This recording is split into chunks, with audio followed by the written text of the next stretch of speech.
Sawa, Jibi, kabla tujaje kutazama mchezo wenu dhidi ya Azam, mimi nataka tuzungumzie kwanza kitu ambacho alikisema Ahmed Ally, ambako nimeona comment zilikuwa tofauti sana kuhusu kiingilio. Ni kweli nyinyi mashabiki wa Simba kiingilio mlichowekewa mmekiona ni kikubwa?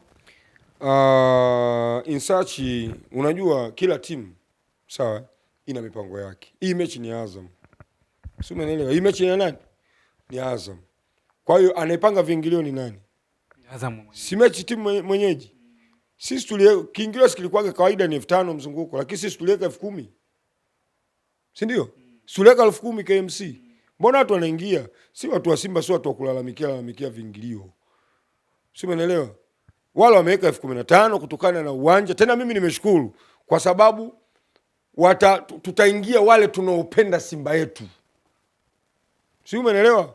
Mtu wa kawaida hivi hawa upande wa pili Yanga si nani mjitu ambayo sio mjitu wa mpira inaweza isifanye nini? Inaweza isije. Kwa sababu mtu akifikiria na kiingilio 15,000 nauli mpaka unatoka Chamazi unarudi nyumbani kwako. Let's say unakaa Kinondoni. Jitu la Yanga linakaa Kinondoni. Atatumia shilingi ngapi? Si zaidi ya shilingi 20,000.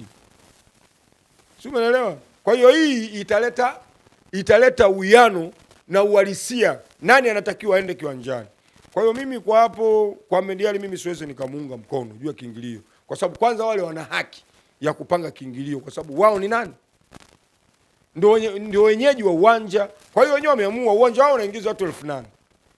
Si umeelewa? Kama unaingiza watu 8,000 wanajua akiweka 15,000 tafsiri yake 15,000 ya mtu mmoja imebeba watu wangapi? Watatu. Kama wataingia 8,000 maana yake wataingia watu 20,000 na ngapi? 24. Si umeelewa? Kwa hiyo mwenye uwezo wa kwenda ataenda. Watu wa mpira, sisi wenye Simba yetu tunaoipenda Simba, tunakwenda uwanjani. Si umeelewa? Kwa hiyo mtu anaoipenda Simba hawezi kuacha kwenda uwanjani eti kwa sababu imeongezwa pale 5,000, 15,000. Sababu tushazoea sisi kiingilio Meja Samuyo tunakwenda tunapoteza. Meja Samuyo pale mfano mimi Karume nikitoka Karume pale. Sawa, ni Kibolt Karume ni 22,000 bajaji. Tunapanda watu wawili. Si umeelewa? Nikichukua pikipiki 16,000 to and fro natumia almost 40 kwenda kuiangalia Simba. Si umeelewa? Sema nachoshukuru, umeelewa bwana? Sisi tuna beji za nini za nani? Mimi ni stakeholder wa nini? Wa bodi ya ligi. Kwa hiyo mimi nafanya nini?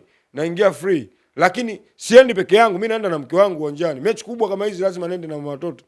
Si umeelewa? Kwa lazima ni tayari shakata shilingi 15,000 kiingilio na kwenda na nani? Na mtwanzi wangu. Si umeelewa? Kwanza hilo umenijibu, nakuja swali la pili. Swali langu la pili nataka nikuulize, wewe unafahamu Yanga na wachezaji wangapi wa kigeni? Yanga mimi ninachofahamu ana wachezaji 13. Ligi yetu inaruhusu? Ligi inaruhusu. Kanuni ya ligi inakataa. Kanuni ya bodi ya ligi inakataa.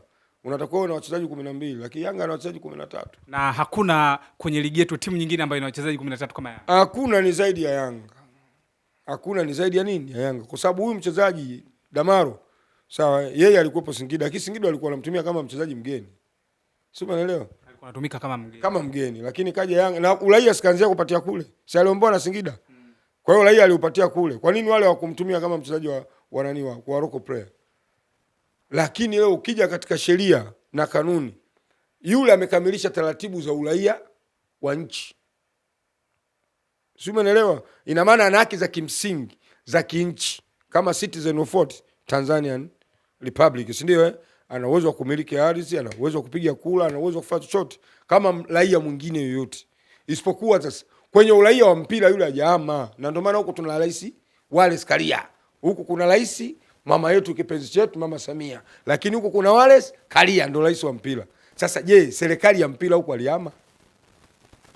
Maana yake hajahama kwenye chama cha nini cha Gine. Na kwa mujibu wa legislation governing sawa the application of photo of status. Si umeelewa? Hii kwa mujibu wa FIFA. Hawa jamaa wanasisitiza ufuate taratibu zote kupitia nini? Kupitia PSC. Yaani player status sort committee. Damaro hajafuata? Hajafuatwa. Zimefuatwa lini sasa? Mchezaji anatoka Singida siku moja anafanya mazoezi, kesho anacheza mechi. Si umeelewa? Amefika saa ngapi kwenye player status nini committee? na kufanya utaratibu wote, kwa sababu lazima uandike barua, ufuate taratibu zile 6. Barua yako iende FIFA, katibu wa FIFA aipitie, yeye ndo anakipa special alert chama cha mpira cha Guinea kwamba huyo mtu sasa anahama uraia wa mpira, anatoka Guinea anaingia kwenye nini, chama cha mpira wa nini cha Tanzania. Havikufanyika hivyo vitu, lakini time will tell. Time will tell. Wakati wanazungumzia kwenye time will tell, Yanga ikatoka ile taarifa ya bodi ya ligi kwamba shauri la Simba limetupwa. Hamna shaka. Hivi sasa unavyofikiria bodi ya ligi wangefanya nini? Wangefanyaje bodi ya ligi? Pale si walikuwa wanaamua nani mwenye. Ngoja nikwambie. Yaani wewe kesi ya Nyani unaweza kumpelekea Tumbili. Yanga bodi ya ligi. Sikilize, kesi ya Nyani unaweza kumpelekea Tumbili. Huo usemi wale wawili, yani ninamaanisha hivi kwamba aliyemruhusu Damalo acheze Yanga ni nani? Kama mchezaji wa kama local player. Wanaotoa leseni ya mchezaji kucheza ni bodi ya ligi. Waliomruhusu ni nani? Wao bodi ya ligi. Si bodi ya ligi? Sasa huyo bodi ya ligi unaenda kumshtaki kwamba Damalo huyu nani sio mchezaji wa nini? Halali wa nini? Wa Yanga. Hivyo atakwambia nini? Kwani kesi ya Bernard Musa ilikuwa? Sio, umeelewa? Kwa hiyo ni vitu ambavyo Simba wako hivi. Simba wakushtaki pale ili wapate point. Au Yanga akate point. Au Singida akate point. Simba walichokuwa wanataka kujua, tuna wachezaji wengi ambao wanatakiwa wapate, ikiwezekana wapatiwe uraia. Sio, umeelewa? Ili wapatiwe uraia. Sasa ndio maana tunaoji huu utaratibu walotumia Yanga ni upi? Yaani muda mfupi tu, siku 2 mchezaji anacheza. Na sisi tujue tuufuate. Sisi tuna wachezaji wengi, tunaweza tukawa convert, tunaweza tukawa na timu nzima ya wachezaji 20 wenye uraia pale wakawa 8 na 12 wa kigeni. Uwezo huo tunao. Mule ndani tukawabadilisha wachezaji wetu. Kuna Ino Luemba yule pale anafikiri Kongo ataitwa lini timu ya taifa. Na kwa sababu usharuhusu, unaweza kukuta Simba sasa hivi tunaanza utaratibu wa kuwapatia uraia wale. Mpanzu atacheza lini timu ya taifa ya Kongo? Tunawapa uraia wote. Lakini sisi ukija upande wa serikali bado taifa letu haliruhusu kuwa na uraia pacha. Unajua ndio maana watu wakajiuliza, kwa sababu ukiangalia Damalo FIFA kule anasomeka mara 2, anasomeka ni raia wa Guinea, anasomeka Mtanzania. Sasa dual citizen Tanzania hiyo haipo. Sio, umeelewa? Ndio maana watu wakaingia mashaka. Sio, umeelewa? Lakini kwa kubadilisha uraia sina ruhusiwa, Damalo sikaruhusiwa. Basi mimi naiomba nchi yangu ili tuwe na timu bora ya taifa. Kama inaruhusiwa, TFF afanywe mpango yule Ino Luemba, watu wakae naye chini, afanywe mpango Mpanzu, watu wakae naye chini, Shadrack Boka, watu wakae naye chini. Sio wajecheza timu za taifa za Kongo wale.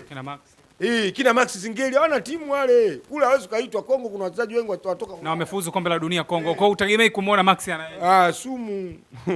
Kule anaenda Mayele tu na piramidi yake mmoja. Kwa hiyo tukiwapata watu wa mfano wa 4 wale 5 kama wale, tafuta wengine hawa wa West Africa kule. Tia mule. Tuwe na timu ya taifa iliyokuwa bora ili kombe la AFCON likija hapa linabaki.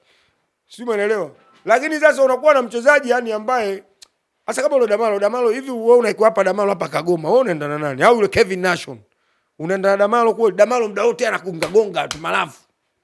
Kwa nini Yanga ameshinda hiyo kesi? Yanga hajashinda. Kwanza Yanga hajaenda kwenye kesi. Mimi mwenyewe mpaka sasa hivi nashangaa ameshindaje kesi ikiwa hajatokea. Kwani hawakufika? Hawakufika. Klipu ya kwanza kuna ile klipu ya Alikamwe anasema tumeshinda kesi bila kuchoma mafuta. Ina maana mafuta yamepanda bei. Hawakwenda. Sasa kama hawajaenda wanapataje nini? Si umeelewa? Kwa hiyo kikubwa ndio hicho. Shukrani sana. Asante sana.